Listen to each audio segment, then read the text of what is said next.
Fala pessoal, tudo bem? Aqui é Felipe Souza, tá começando mais um Conversa sobre Basquete. Demorou, mas a gente retornou e comigo aqui, como sempre, Sarvaz. E aí? Prazer, irmão. Fala, mano. Finalmente conseguimos.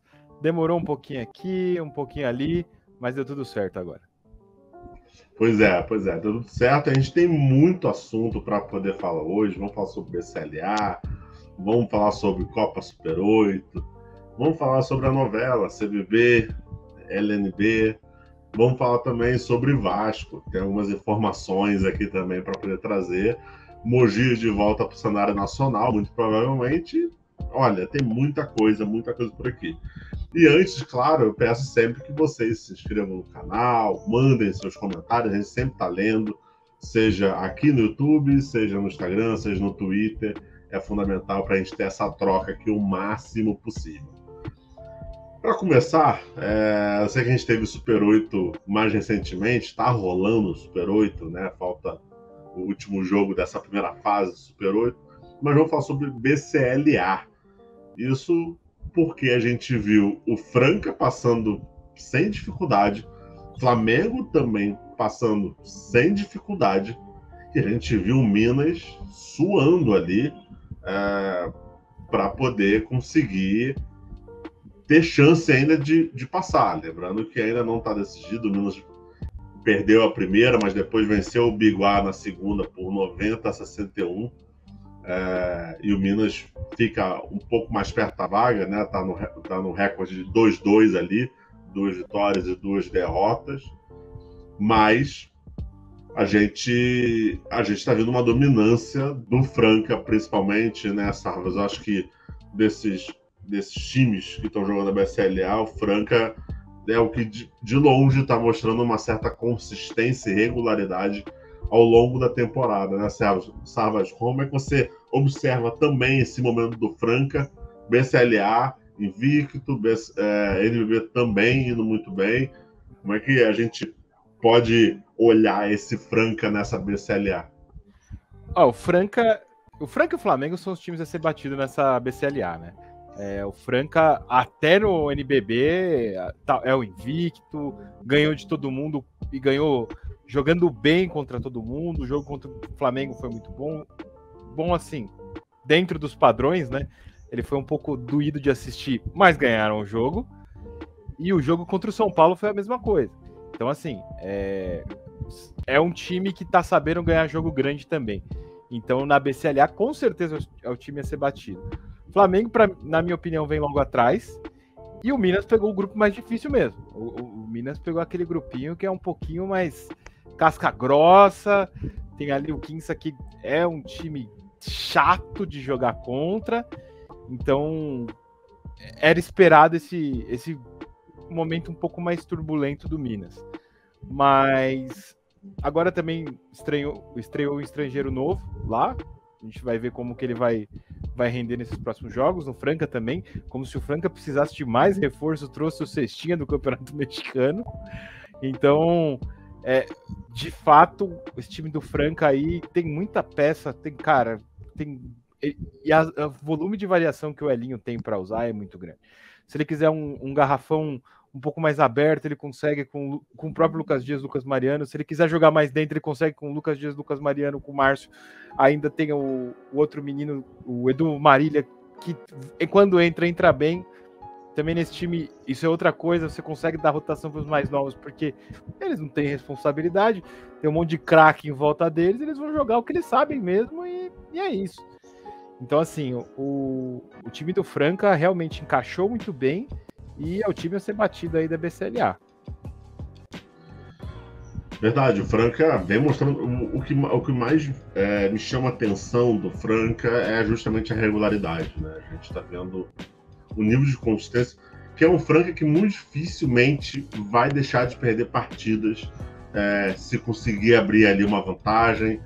É um time que consegue ter um apoio ofensivo e defensivo, né? Uma consistência nos dois lados ali, um equilíbrio mesmo, que funciona muito bem, como você mesmo disse. Assim, o Elinho tem muitas ferramentas ofensivas para poder atuar.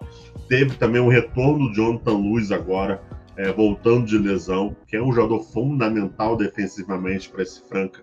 Vai ser aquele carregador de piano ainda mais com o Franca trazendo o estrangeiro, que é um cestinha, um metedor de bola, um cara agressivo à cesta, que não é muito conhecido pela sua defesa. Então o Jonathan Luz vem justamente, esse retorno vem justamente para ajudar.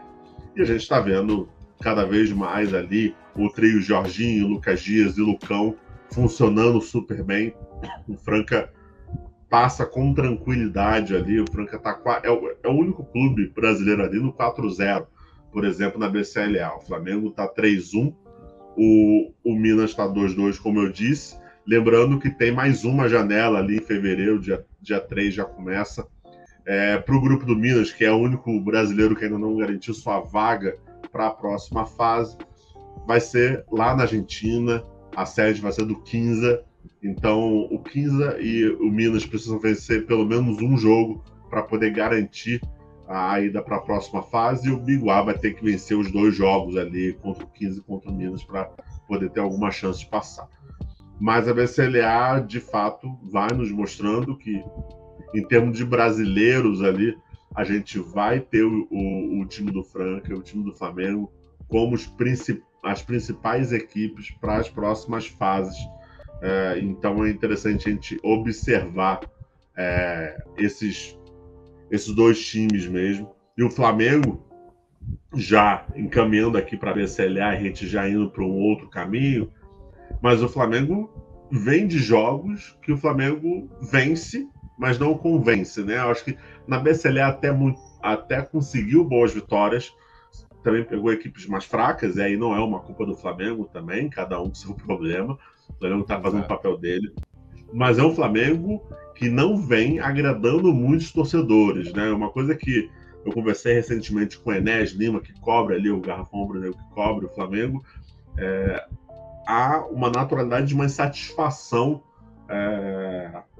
entre os torcedores com o desempenho do clube desse ano, não só do clube, também o desempenho do treinador, do Gustavo De Conte também esse ano, de como ele está gerindo tudo. Lembrando que o Flamengo trouxe o Ricardo Fischer na intenção de ter mais um armador. Eu até dei a notícia que depois não se concretizou, que o Vildosa poderia estar saindo ali, o Vildosa vinha de lesão, e múltiplas fontes deram ali como uma insatisfação também extra-quadra, mas não se concretizou essa saída dele. Vildosa ficou, e Vildosa se mostra claramente o melhor jogador do Flamengo nessa temporada, na minha opinião. De longe, é o jogador que está realmente carregando e ajudando o rubro-negro no NBB, na BCLA, e está ajudando também na Copa Super 8. Mas esse Flamengo, Sarvas, não está agradando muitos torcedores. E aí eu te pergunto, o torcedor tem esse motivo mesmo, ou é só uma birra da torcida de tá pegando muito no pé e não precisa? Como é que você enxerga esse Flamengo BCLA/NBB aí? Primeiro de tudo, a gente falou lá atrás, né? O Vildosa com certeza é o jogador mais talentoso desse time do Flamengo, e com sobra. Ele precisa ali de um espaço, não sei se ele teve algum tipo de problema pessoal lá dentro, mas talento é indiscutível que ele é o melhor jogador desse time do Flamengo. Último jogo aí, até vamos usar o exemplo do Super 8 aí contra o Paulistano. O Paulistano vendeu caríssimo a derrota. Se não fosse o Vildosa, te falar que a coisa tinha estragado ali. Porque ele jogou muito. Ele tem um arremesso saindo do bloqueio, que é um negócio assim, o marcador vai ter que escolher. E jogando contra quem tá adorando esse tipo de arremesso é o Mineiro.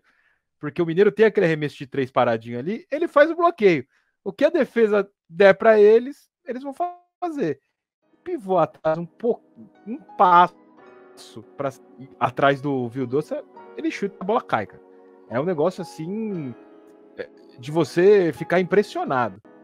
Então, esse time do Flamengo, acho que ele faltou um pouquinho de liga. Com o Fischer agora parece que a coisa funciona um pouco melhor. Se você reparar, o Fischer tem jogado até meio que um 2 com o Aguirre. O Aguirre e o Fischer mais livre para finalizar, para criar jogadas para ele arremessar. Então, nisso o Fischer é muito bom. A gente tem que ver essa parte. E pode ser uma boa sacada do Gustavinho. E agora ele consegue jogar com 2 armadores em quadra também, se ele precisar. Porque se precisar jogar com Fischer e Vildoça, o Vildoça é alto. E o Aguirre, ele é um armador forte. Então ele consegue jogar contra armadores maiores. Então é uma outra possibilidade que o Gustavinho gosta muito de usar, né? Que é jogar com 2 armadores na quadra para dar velocidade pro time, para aumentar o pace, para fazer o time correr. Você tem ali um time que na média corre bem a quadra. Então, eu acredito que o Flamengo ele tende a evoluir razoavelmente bem. Os últimos jogos já foram muito melhores. O Pepe Vildoça já começou a jogar um pouco melhor, começou a entender um pouco melhor como que se joga o basquete daqui também, porque aqui é muito físico. Então, assim, em comparação com a Argentina, físico no sentido de você tem jogadores maiores, tá? Você tem trombadas mais doídas aqui no Brasil do que você tem lá na Argentina.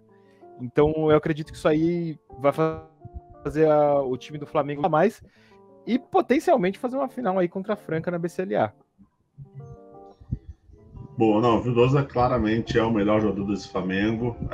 E aí, assim, já até trazendo um spoiler, a gente deve, depois da Super 8, deve ter ali uma gravação junto com Pedro Rodrigues e também com o Enes Lima para poder falar sobre esse Flamengo, porque tem outros questionamentos, né? Até em termos de montagem de elenco. O Flamengo, de longe, junto com o Franca, são as 2 equipes que mais têm poder aquisitivo hoje no cenário nacional. E a gente está vendo o Flamengo não acertando nas contratações, não vou falar que está errando, mas assim, trouxe o Penca Aguirre para se esperava que ele rendesse muito mais, e não rendeu. O Vildoza está dando conta do recado. O Coelho também aparece em alguns momentos, mas assim, valeu a pena o investimento para trazer os 3 e está rendendo? Por que essa pergunta? Essa pergunta, para mim, está clara no momento que você traz Ricardo Fischer. Você está trazendo um cara veterano, que é bom jogador, tá? Fischer não é ruim, é bom jogador, mas jogador que tinha saído desgastado do próprio Flamengo lá atrás, pro extra-quadra, todo mundo sabe, isso não é mistério para ninguém. Mas é um cara que mudou, amadureceu e tá mostrando isso, joga bem, mas assim, no momento que você tem que contratar um armador no meio de uma temporada para dar conta na sequência da temporada, acredito que algo não foi planejado ou bem planejado o suficiente, pelo menos na minha visão, né? Não há eu não caio naquela ideia que não, vem só para poder ajudar. Não, é um gasto que você não estava planejado. Se tivesse planejado, você teria contratado o Fischer no começo da temporada. Você não vai trazer ele no meio da temporada para poder te ajudar. O Flamengo ainda sente, obviamente, a saída do Iago. O Flamengo, eu ainda acho que o Flamengo ainda sente a saída do Marquinhos. Por mais que, obviamente, ninguém vai querer falar sobre, mas vamos dar um passinho para trás. Quando o Marquinhos sai, traz Brandon Robinson e Dar Tucker como solução. E não foram. Foram ruins. Não renderam no Brasil. Beleza. Manda os 2 embora. E agora traz de novo os estrangeiros para poder solucionar esse problema. Vildoza para solucionar o problema do Iago. E de fato o Vildoza está mostrando esse desempenho, mas eu ainda acho que sente uma falta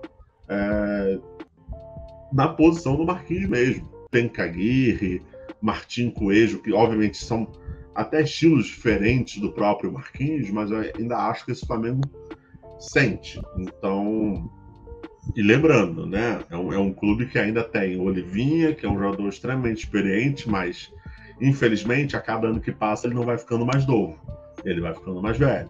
É comum. Você tem outros jogadores que é desgastado de uma forma geral, tá? O torcedor ele ama e odeia o Rafa Mineiro, por exemplo, que eu acho que é um jogador que super funciona, um jogador funcional. Ele ajuda ali, é um bom carregador de piano. Traz o Hetzheimer, que não está no seu melhor período, é que, claro, basquete nacional hoje, o Hetzheimer ainda consegue se destacar.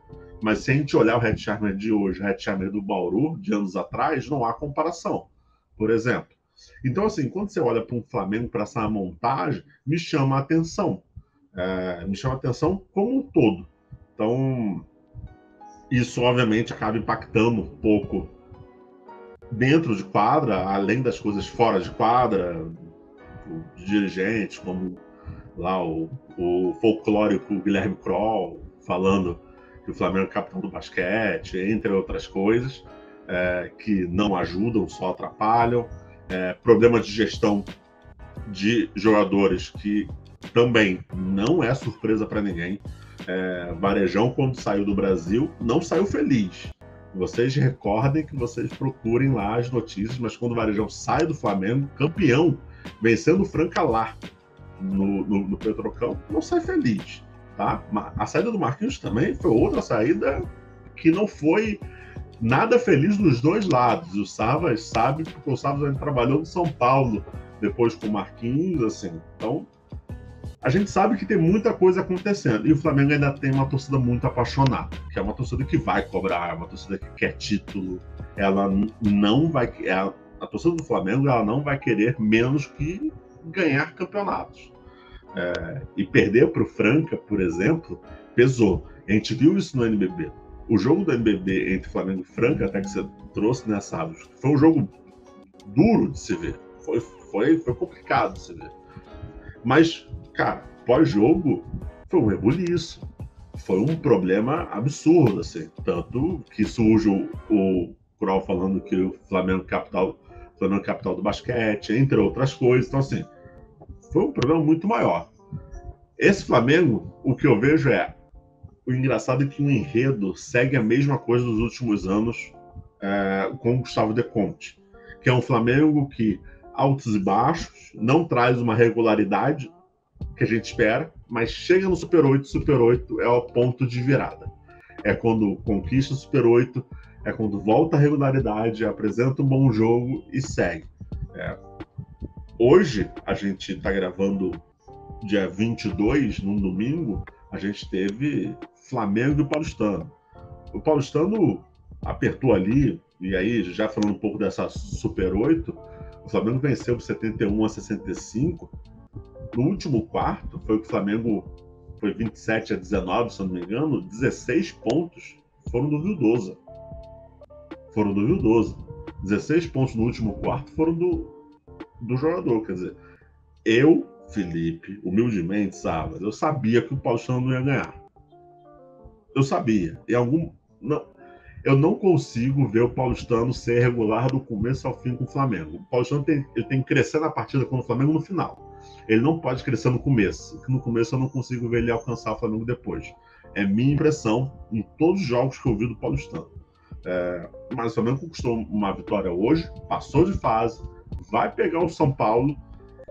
E Sarvaz, você vê esse Flamengo mesmo, esse é o momento de mudança. Super 8 esse é o momento de mudança e, justamente contra um São Paulo que venceu o Pinheiros por 178, e o Pinheiros, assim, e o São Paulo com uma certa tranquilidade no jogo. Não foi o jogo mais fácil do Copa Super 8, tá? O Franca e Bauru ali, o clássico, o Franca venceu com mais tranquilidade. Mas o Flamengo vence o Paulistano, já encara uma pedreira de um São Paulo que normalmente dificulta a vida do Flamengo. Como é que você vê esse Flamengo no Super 8, já pegando ali o São Paulo? Como é que você está observando esse confronto? Vai ser extremamente interessante. Esse time do São Paulo, no jogo contra o Pinheiros, ele mostrou que aquele time macaco velho, sabe? O primeiro tempo foi um jogo bom. O jogo, como um todo, ele realmente foi muito bom, tá? Eu tava até em loco lá assistindo ele. E o jogo, como basquete, foi até legal de assistir. E o São Paulo, ele economizou, acho que perna no primeiro tempo. Não deixou o Pinheiros correr como o Pinheiros gostaria. E aí economizou. O jogo ali virou o primeiro tempo uma diferença pequena para o São Paulo. Se eu não me engano, foram... deixa eu só fazer a conta aqui. 47-39. Então foram 8 pontos ali. Virou o primeiro tempo. Ok, jogo bom. Só que aí no segundo tempo, principalmente no último quarto, aí virou um tiroteio. Aí o time de São Paulo soube destabilizar o time do Pinheiros. Era contra-ataque, bola de 3, contra-ataque, bola de 3. O Malcolm Miller cansou de chutar a bola da zona morta completamente livre em contra-ataque. e essa bola ele mata. O Sivert chutava a bola livre dali nos 3, ele mata também. Então, é um time que soube dosar para matar o jogo na hora certa. Porque se eles sabiam que se entrasse na correria do Pinheiros ali, aquele time de molecada, não ia chegar no último quarto inteiro. O time do Flamengo vai ter que tomar esse cuidado, porque o time do Flamengo também não é dos times mais novos, e não me falha a memória, ele tá atrás do São Paulo em pace. Então, assim, na verdade ele tá à frente do São Paulo, mas atrás do Pinheiros em pace. Se eu não me engano, é essa a conta. Então, assim, ele vai ter que tomar cuidado com esse time macaco velho também. São 2 times de macaco velho. Os caras sabem jogar um contra o outro. Então, a individualidade, se o Vildossa jogar igual ele jogou contra o Paulistano e o resto do time do Flamengo ajudar, acho difícil o São Paulo conseguir jogar esse jogo e ganhar. Porque realmente é muito difícil jogar contra esse cara. Ele tem muito recurso. Quando ele tá inspirado, você não sabe direito o que ele vai fazer. Ele corta muito fácil, ele chuta muito fácil, ele sabe achar os companheiros muito fácil.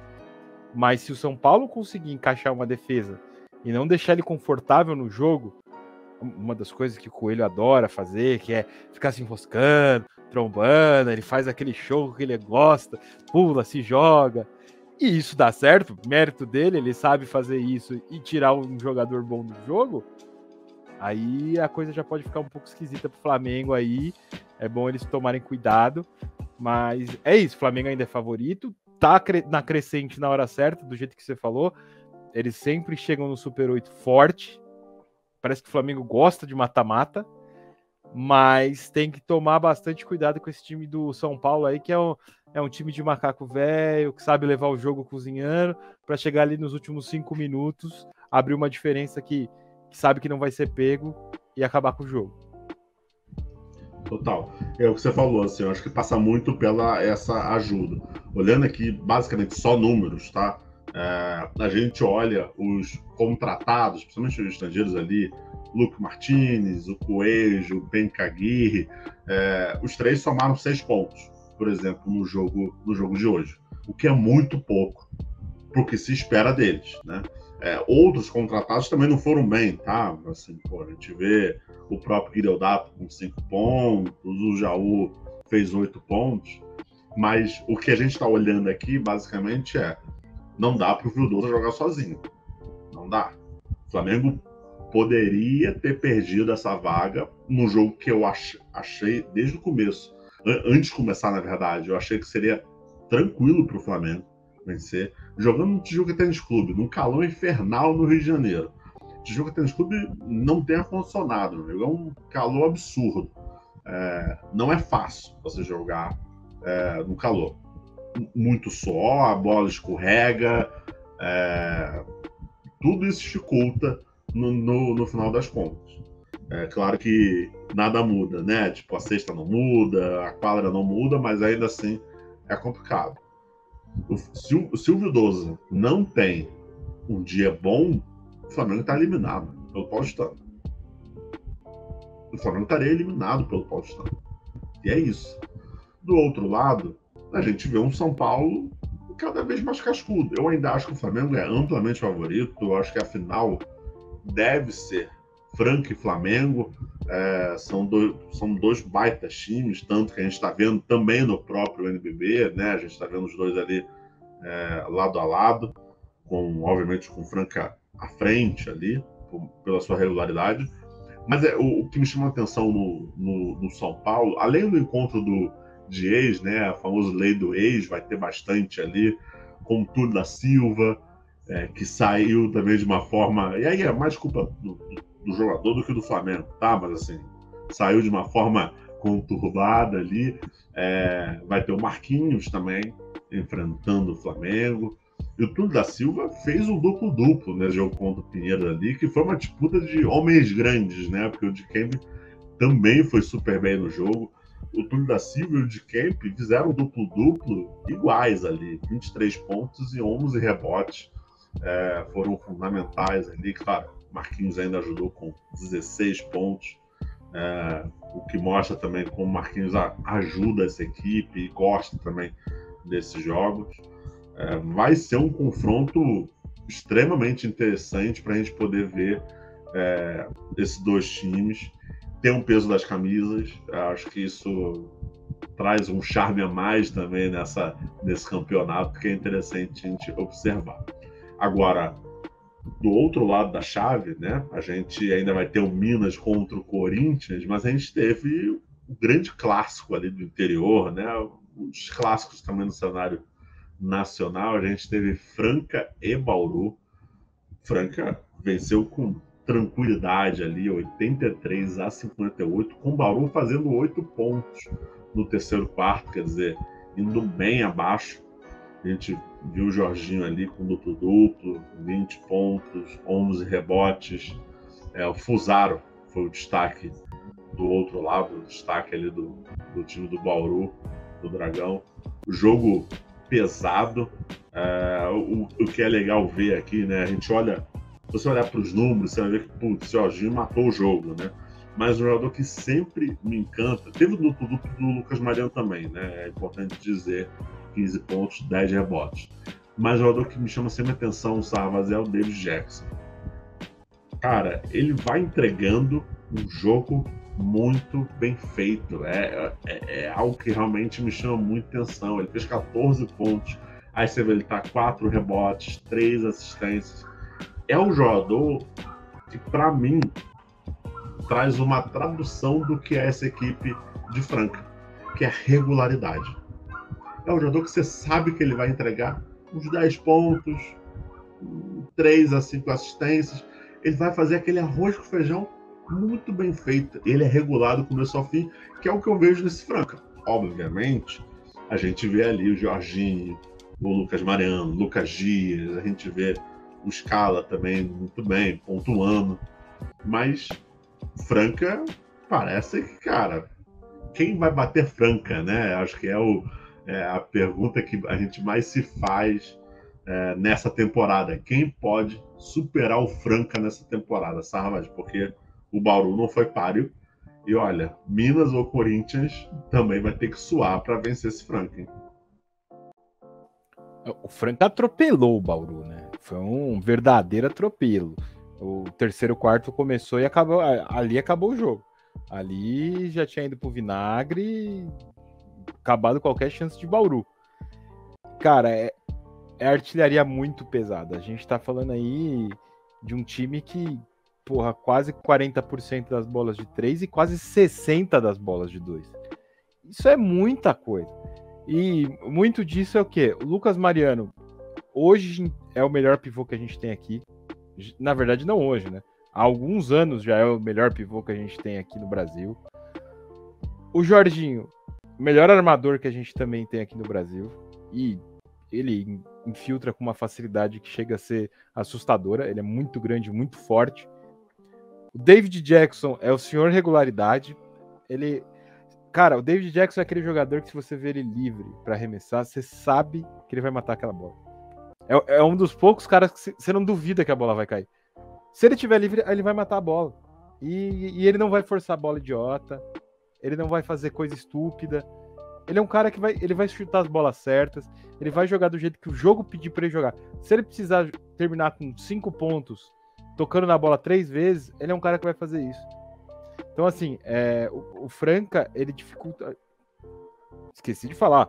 O Lucas Dias, que tá num ano... Eu nunca vi ele passar tanto a bola como esse ano.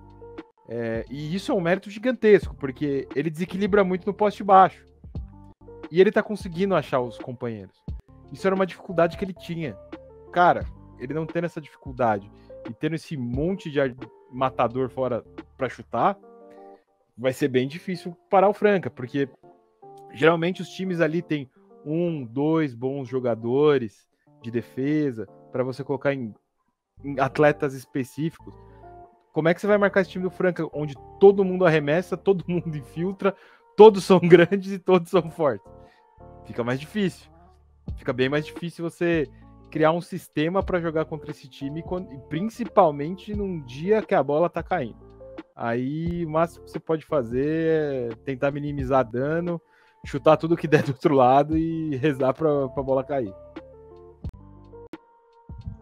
Total. E assim, lembrando que o Franca não conta com a contratação com o Mike Smith para jogar Super 8, né? Não tá jogando, mas o Mike Smith estreou pelo Franca contra o Rio Claro e já deu cartão de visita, né? 16 pontos ali em 24 minutos em quadra.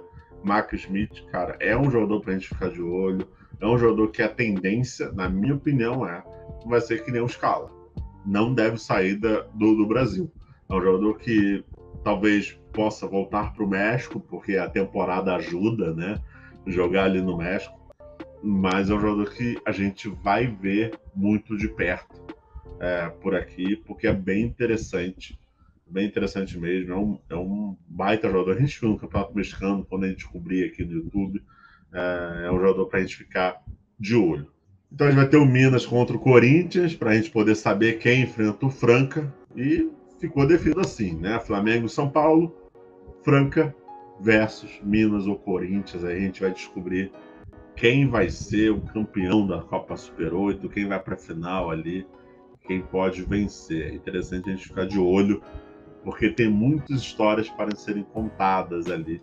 Lembrando que o São Paulo ainda vai ter a Copa Intercontinental, então também é um outro movimento interessante para a gente poder conhecer ali o campeão. Agora, falando um pouquinho, rapidamente, sobre essa Copa Intercontinental, que começa no dia 10 de fevereiro, lá em Tenerife, na Espanha. Já saiu os jogos e o São Paulo vai pegar o Rio Grande Valley Vipers dos Estados Unidos, né, que joga J-League. Sarvaz, qual é a sua previsão para esse São Paulo na Copa Intercontinental? Poderemos ver um time brasileiro brilhar de novo nessa competição? O São Paulo vai ter muitas dificuldades aí, né? A lesão do Tyrone não ajuda, verdade, vai machucar muito o São Paulo, que vai jogar contra um time que tem um pivô muito bom, então isso daí já é um problema. Um armador que a gente conhece bem, né? O armador que eles têm lá, o Marcelinho Huertas joga lá, então eu acredito que vai ser bem difícil, bem complicado pro time do São Paulo, principalmente por causa do garrafão. O time do Tenerife é um time grande, é um time bem chato, salvo a memória, o pivô deles tem ali mais de 2,10 metros de altura. O São Paulo costuma sofrer com pivôs altos, vê o de Kembe fazendo 23 pontos ali. Então, não vai ser fácil. Eu acredito ainda que o São Paulo vai atrás de alguém para jogar essa Copa Intercontinental, muito provavelmente um pivô aí para completar esse elenco, para pelo menos fazer ter um pouco mais de força no garrafão. E vai ter a dificuldade também de jogar contra o Vipers com a velocidade, né? Porque a gente sabe que time de J-League é loucura full time. Se o time do Pinheiros corre, um time da J-League corre 2 vezes mais e fácil, assim. Então é uma outra coisa que o time do São Paulo aí vai precisar tomar muito cuidado, porque se a correria desses times americanos entra, é difícil ficar correndo atrás deles. Então a chance sempre existe, mas eu acredito que a chance do São Paulo dessa vez na Copa Intercontinental é bem baixa. Boa. Vale ressaltar que São Paulo chegou a sondar o Faverani, que está no Flamengo, para justamente nessa posição aí que o Sara está falando, no pivô, para poder compor a equipe, mas o Faverani não quer sair também, o Flamengo também não quer liberar. Foi realmente só uma sondagem, né? Foi muito para saber ali se ele teria interesse ou algo do tipo, né, com o Flamengo. Indo para a G-League, dando uma passada rápida aqui, vai acontecer o NBA All-Star Game e os jogadores da G-League vão estar participando desse evento que acontece também em fevereiro. E até o momento temos no top 10 ali dos jogadores mais votados, 2 brasileiros. A gente tem o Gui Santos e o Didi. Gui Santos que está indo muito bem no Santa Cruz Warriors. Veio publicado alguns vídeos também, dados ali de como ele está saindo no Santa Cruz Warriors.